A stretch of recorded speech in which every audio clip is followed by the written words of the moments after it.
भारत की स्वर्णिम गाथा वैदिक काल से अब तक बताने जा रहा हूँ। आज़ादी के 76 वर्ष बाद भारत इतिहास के नए युग में प्रवेश कर रहा है। इतिहास का पहला पन्ना करीब 10,000 साल पहले लिखा गया था। युग के बदले के साथ देश को कई नाम मिले। सबसे प्रचलित नाम है भारत, हिंदुस्तान और इंडिया। आज इतिहासकार स्वर्णकार पलट रहे हैं इस यात्रा के स्वर्णिम अध्याय से। सम्राट भरत के नाम से बने भारत देश के गौरव का विस्तार वेदों में, ऋचाओं में, महाभारत काल तक है। उत्तर वैदिक काल में विभिन्न धर्म ग्रंथों देश को महान सम्राट चक्रवर्ती राजा भरत के सम्मान में भारत कहे जाने पर लेख है। विष्णु पुराण, वायु पुराण, लिंग पुराण, ब्रह्मांड पुराण, अग्नि पुराण, स्कंद पुराण, मार्कंडेय पुराण में भी यही नाम आता है। विष्णु पुराण में भी उल्लेख है, यानी समुद्र के उत्तर में और हिमालय के दक्षिण में जो भूमि है उसे भारत भूमि कहते हैं। और इस पवित्र भूमि पर रहने वाले भारतीयों को यानी कश्मीर से लेकर कन्याकुमारी तक, सिंधु नदी से लेकर ब्रह्मपुत्र नदी तक भारत है। हिमालय अपनी सिंधु नदी ने भारत को अपनी भौगोलिक पहचान देने में अहम भूमिका निभाई है। हिमालय के पास होने के कारण इस क्षेत्र को आर्यावर्त ब्रह्मा ऋषि देश कहा जाता है। कई सिंधु नदी अब तक अन्य नदियों के किनारे होने के कारण इसे सप्त संधय नाम मिला है। इसी सिंध नदी के कारण ग्रीक क्रांताओं ने सिंध से इंडस नामकरण किया और इस क्षेत्र को इंडिया कहा। फारसियों ने सिंध को हिंद और इस क्षेत्र को हिंदुस्तान कहा। जैन परंपरा के अनुसार भगवान ऋषभदेव नाभिराज के पुत्र थे। ऋषभदेव के पुत्र भरत थे और इनके नाम पर ही देश को भारतवर्ष मिला। स्कंद पुराण, विष्णु पुराण, वायु पुराण में भी इसका उल्लेख है। भारत ने सिंधु घाटी सभ्यता के दौरान हड़प्पा, मोहनजोदड़ो, कालीबंगा, रंगापुर नगरों का विकास देखा। वहीं आर्य सभ्यता में गंधार, पुरुष, पाकिस्तान का पेशावर, तक्षशिला, उज्जैन, कौशंबी जैसे शहरों का विकास हुआ। इसी दौर में दक्षिण भारत के निवासी ने समुद्र पार दक्षिण पूर्व एशिया में भारतीय संस्कृति का प्रसार किया, जिसके प्रमाण इंडोनेशिया, मलेशिया, थाईलैंड, कंबोडिया आदि देशों में मिलते हैं। यहाँ की सभ्यता में सब समाहित है। भारत की मूल निवासियों ने शक, कुषाण, हूण, पठान, मंगोल, तुर्क, फ्रेंच, अंग्रेज, डच, पुर्तगाली और विदेश जातियों को स्वीकार किया है। भारत की इसी खूबी को रविन्द्रनाथ टैगोर ने अपने शब्दों में लिखा है। हेथाय आर्य, हेथा अनार्य, हेथाय द्रविड़ चीन, शक हूण दल, पठान मोगल, एक देहुल होलो लीन। हिंदू काश हिंद हिंदुस्तान नाम से हमारी कीर्ति 2500 साल पहले ही दुनिया भर में फैलने लगी थी। हिंदुस्तान एक और नाम है जिसकी दुनिया जानती है। इस भूमि को मिला यह पहला ऐसा नाम था जिसके पीछे राजनीतिक भावना थी। हिंद और स्तान शब्द का इतिहास में लगभग 2500 साल पहले है और 262 ईस्वी में सिंध का ईरान के सासानी सम्राट शाहपुर प्रथम में नक्शे रुस्तम शिलालेख में हिंदुस्तान का उल्लेख है।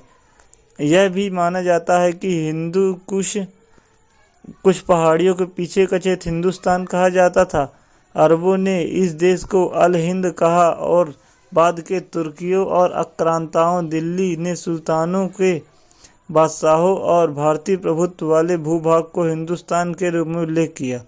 मुगलों के बाद अंग्रेजों ने भी हिंदुस्तान का शब्द भारत के नाम के साथ अपने दस्तावेजों में उल्लेख किया। आक्रमणों के बावजूद गहरी जड़ें। विदेशी आक्रांताओं ने देश के प्राचीन नालंदा जैसे सांस्कृतिक शैक्षणिक केंद्रों को ध्वस्त कर दिया, लेकिन इसके बाद भी भारत की संस्कृति को जोड़ने पर जड़ें गहराई से अपना विकास करती रहीं। यह भूमि प्राकृतिक रूप से अलग अलग तीर्थ स्थलों का नेटवर्क भी है। 8वीं शताब्दी में शंकराचार्य दक्षिण से उत्तर भारत आकर शैव मत के प्रचार प्रसार में योगदान किया। उन्होंने 4 शैव मठों श्रृंगेरी देव, शारदा, द्वारिका, ज्योतिर्मय और गोवर्धन मठ की स्थापना की। इसी दौर में जब दक्षिण भारत के वैष्णव का मत प्रचार प्रसार हुआ, इन आक्रमणों और सांस्कृतिक मेलजोल के बीच ही रामानुजाचार्य वल्लभाचार्य के विचारों ने विविधा संप्रदायों की नींव रखी। नामदेव, तुकाराम, रैदास ने भारतीय संस्कृति की बुनियाद को मजबूत किया। ये हिंदुस्तान में भक्ति आंदोलन और सांस्कृतिक जागरण का दौर था। 1318 में कवि आमिर खुसरो ने हिंदवी भाषा का उल्लेख किया। इस काल में हिंदुस्तान ने कागज बनाना सीखा। कश्मीर, सियालकोट, जाफरा, पटना, मुर्शिदाबाद महत्वपूर्ण केंद्र बन गए। इसी दौरान हिंदुस्तान के कई शहरों में कारखाने खुले। 16वीं सदी में भारत आए यूरोपीय यात्री बर्नियर ने ट्रेवल्स और मुगल एम्पायर किताब ने इन कारखानों के बारे में लिखा। उस वक्त युग में कपड़ा उद्योग, कढ़ाई, जरी रंगीन चित्रकारी और लाख की लकड़ी बड़े उद्योग पैमाने पर हिंदुस्तान विकसित हो रहा था। इंडिया की प्रतिष्ठा 3री सदी ईसा पूर्व सिकंदर तक पहुंची। संविधान से मिला इंडिया दैट इज भारत नाम। 19वीं शताब्दी तक अधिकांश राजनीतिक अभिलेखों में हिंदुस्तान नाम का उपयोग किया जाता था। इतिहासकार इयान जे बैरो अपने लेख from Hindustan to India names changing names में लिखते हैं कि 18वीं शताब्दी के मध्यकाल से लेकर अंत तक हिंदुस्तान शब्द का उपयोग अक्सर मुगल सम्राट के क्षेत्रों में संदर्भ होता था। हालांकि 18वीं शताब्दी के उत्तरार्ध में ब्रिटिश मानचित्र भारत शब्द का उपयोग तेजी से शुरू हो गया। 19वीं सदी में अंग्रेजों ने इंडिया शब्द का उपयोग बड़े पैमाने पर शुरू कर दिया। अंग्रेजी दस्तावेजों और किताबों के इंडिया शब्द प्रयोग होने लगा। देसी रियासतों में राजा भी अपने राज्यों में अंग्रेजी भाषा में शब्द का प्रयोग करने लगे। व्यापार के नाम पर किलेबंदी 16वीं शताब्दी और 17वीं शताब्दी में यूरोपीय जातियों पुर्तगाली, फ्रेंच, डच और अंग्रेजों ने धीरे धीरे भारत के साथ व्यापारिक संबंध स्थापित किए। भारत के विभिन्न क्षेत्रों में अपनी फैक्ट्रियाँ स्थापित की और फैक्ट्रियाँ उनकी सत्ता केंद्र बन गईं। इन्होंने उन्हें किलेबंदी की और सशस्त्र सेना तैनात की। स्थानीय राजाओं प्रलोभन देकर भारत की भूमि पर राज्य स्थापित करना शुरू कर दिया और दौड़ में अंग्रेज तेजी से आगे निकलने लगे। भारत एक बहुत बड़े क्षेत्र पर यानी ब्रिटिश ईस्ट इंडिया कंपनी का कब्जा हो गया। 1857 के बाद ब्रिटिश हुकूमत ने उन इलाकों पर अधिकार कर लिया जो ईस्ट इंडिया कंपनी के आधिपत्य में थे और इस दौरान इंडिया का प्रसार बढ़ता गया। जब देश आज़ाद हुआ तो इसके नाम पर भी चर्चा हुई। हमारे संविधान के अनुच्छेद 1 में देश का नाम इंडिया दैट इज भारत रखा गया। इस तरह के देश मूल भारत का उल्लेख है और इंडिया का भी। नवीजतन और इस तरह के दोनों नाम साथ साथ चलने लगे। भारत का संविधान इंडिया का संविधान बन गया और हर जगह इंडिया शब्द का प्रयोग और लोकप्रिय किया गया। दुनिया के सबसे प्राचीन शहर में एक बनारस हर दौर में संस्कृति का केंद्र है। बनारस इतिहास से भी पुराना, परंपरा से भी पुराना, मान्यताओं से इसकी स्थापना लगभग 5000 वर्ष पूर्व भगवान शिव ने की थी। आज़ादी की शौर्य गाथा का अंतिम पाठ। आज एक सलामी इन सुरमाओं को भी दें। 14 से 15 साल के मासूमों समेत 7 क्रांतिकारी एक के बाद एक शहीद होते चले गए। तिरंगा लेकिन गिरने नहीं दिया। 76वीं वर्ष और विश्वास के साथ आज आपके हाथ में लहरा रहा तिरंगा सिर्फ राष्ट्रीय ध्वज नहीं बल्कि यह प्रतीक है उन अनगिनत वीरों और वीरांगनाओं के शौर्य का जिन्होंने इसके मान के लिए जान दे दी।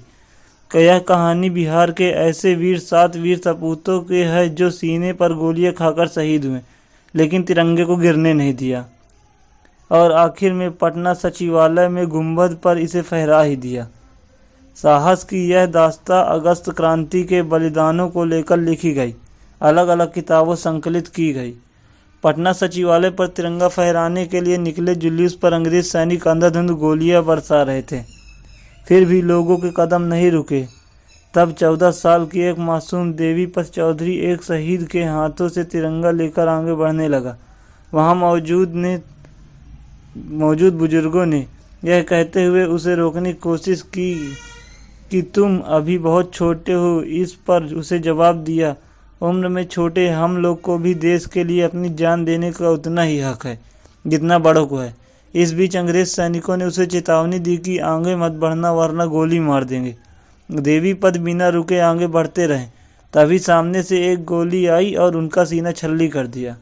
देवी पद को गिरते देख 10वीं में पढ़ने वाले उसके साथी राम गोविंद सिंह ने तिरंगा अपने हाथों में ले लिया और आगे बढ़ने लगे। राम गोविंद सिंह कुछ समय आगे बढ़ा, तभी अंग्रेजों ने उन्हें भी गोली मार दी। तिरंगा रामानंद सिन्हा ने थाम लिया और उसे गिरने नहीं दिया। 10वीं में पढ़ने वाले रामानंद की शादी हो चुकी थी। निर्मम सैनिकों ने उसकी भी जान ले ली। रामानंद के हाथों से तिरंगा फिसलते देख राजेंद्र सिंह ने इसे अपने हाथ में ले लिया।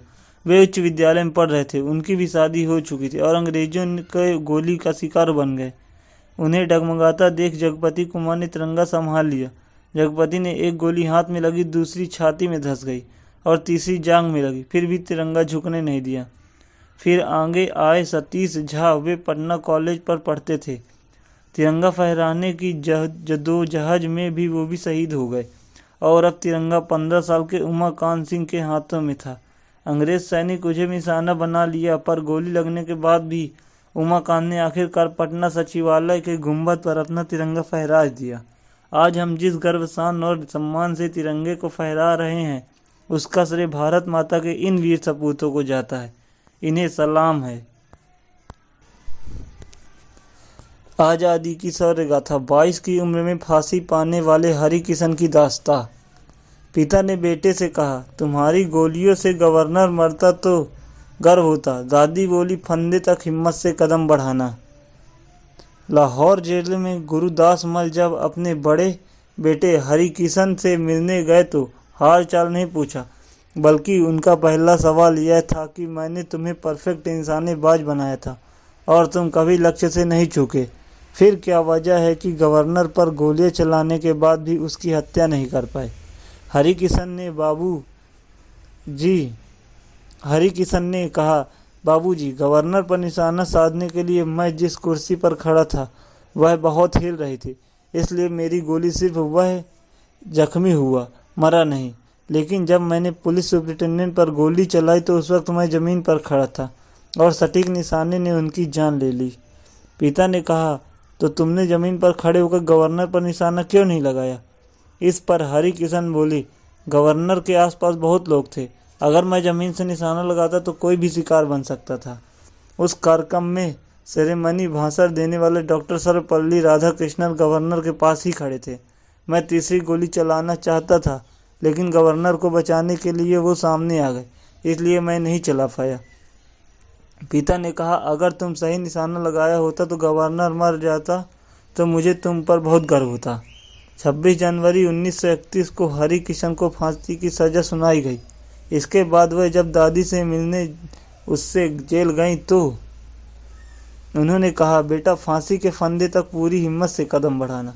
इस पर हरि किशन जवाब था, आप चिंता ना करें दादी, इस शेरनी के पोते को आगे मौत को भी खुद शर्म आ जाएगी।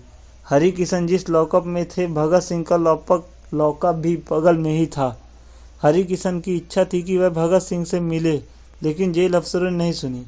अपनी मांग पूरी करने के लिए हरि किशन ने भूख हड़ताल कर दी। आखिर 9 दिन बाद इच्छा पूरी हुई और भगत सिंह ने दूध पिलाकर उनकी भूख हड़ताल खत्म कराई। हरि किशन ने आखिरी इच्छा थी कि मेरे अंतिम संस्कार वहीं किया जाए जहां भगत सिंह, सुखदेव और राजगुरु की अंत्येष्टि हो। अस्थियां भी सतलुज में ही वहीं बहाई जाएं जहां इन देशभक्तों के विसर्जित हों।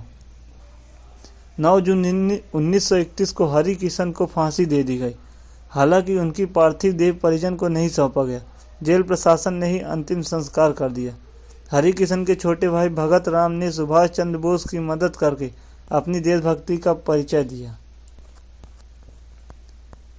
देश की खातिर मर मिटने वाले क्रांतिकारियों के उन परिजन को भी सशक्त नमन है जिन्होंने अपने कलेजे के टुकड़े को आज़ादी की जंग का सबसे धारदार हथियार बनाया। महज 22 साल की उम्र में शहीद होने वाले हरि किशन भी ऐसे परिवार से ताल्लुक़ रखते थे। न सिर्फ उनके पिता और भाई बल्कि दादी के रंगों में भी खून से ज़्यादा तेज राष्ट्रीय भक्ति दौड़ती थी। यह दास्तां स्वतंत्रता सेनानी बनी और लेखक श्री कृष्ण सरल की किताब इंडियन रिवॉल्यूशनरी पार्ट 3 से ली गई है।